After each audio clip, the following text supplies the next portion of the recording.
एक बार फिर नेताजी ने दी अखिलेश यादव को राय। चुनावी रणनीति बनाने का दिया मूल मंत्र।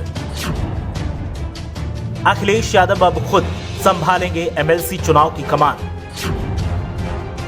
अखिलेश यादव ने अभी से शुरू कर दी है तैयारी।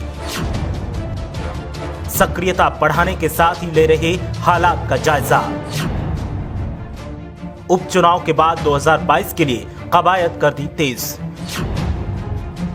मजबूत विकल्प बनने के लिए अखिलेश ने शुरू कर दी मेहनत। उत्तर प्रदेश एक ऐसा राज्य है जहां पूरे साल सियासत का कोई न कोई पर्व होता ही रहता है।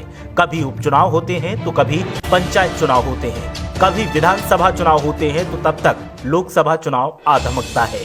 फिलहाल उपचुनाव को खत्म हुए अभी 1 महीना भी नहीं हुआ कि अब विधान परिषद के चुनावों की तैयारी तेज दिखाई दे रही है और उपचुनावों में मन मुताबिक सीटें न मिलने की वजह से सपा विधान परिषद चुनावों में पूरा दमखम दिखाने के लिए तैयार है, क्योंकि अखिलेश यादव इन चुनावों के सहारे 2022 के चुनावों में खुद को एक मजबूत विकल्प बनाने के लिए मेहनत करने में लगे हैं। साथ ही उपचुनावों में सपा को सिर्फ 1 सीट मिलने के बाद एक बार फिर नेताजी मुलायम सिंह यादव अखिलेश यादव से नाराज दिखे थे।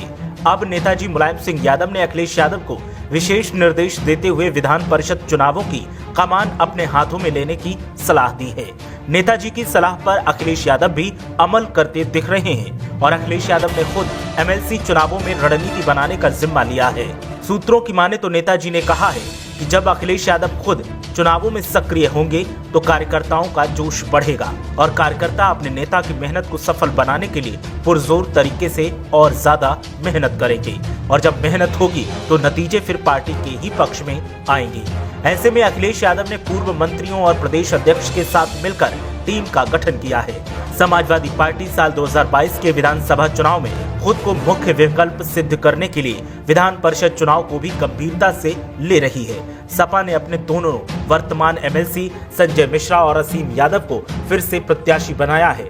अन्य सीटों पर भी जातीय समीकरणों को खास तौर पर ध्यान में रखा गया है और इसी के तहत उम्मीदवारों को उतारा जा रहा है। सपा अध्यक्ष अखिलेश यादव खुद सीटवार चुनावी तैयारी की निगरानी कर रहे हैं। वहीं प्रदेश अध्यक्ष नरेश उत्तम पटेल पूर्व मंत्रियों और प्रमुख पदाधिकारियों को क्षेत्रवार जिम्मेदारी दी गई है। नेताजी के निर्देश पर अखिलेश यादव गंभीर तो दिख ही रहे हैं, साथ ही धीरे धीरे उन्हें समझ आ रहा है कि नेताजी के बताए रास्ते पर चलने में ही पार्टी की भलाई है और पार्टी को सत्ता के शिखर तक ले जाने के लिए उन्हें वरिष्ठ नेताओं की सलाह पर फोकस करना ही होगा।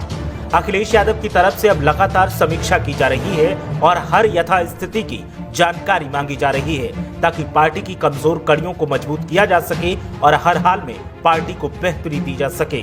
अखिलेश यादव के साथ साथ कार्यकर्ताओं का भी दावा है कि पार्टी अब बेहतर प्रदर्शन करेगी ही, साथ ही 2022 के लिए खुद को एक ऐसे विकल्प के तौर पर पेश करेगी कि आवाम के पास सपा को वोट देने के सिवाय कोई और विकल्प ही न बचे। अब हर किसी की नजर अखिलेश यादव पर है और हर कोई जानना चाहता है कि अखिलेश यादव एमएलसी चुनाव में कौन सा नया कारनामा करेंगे।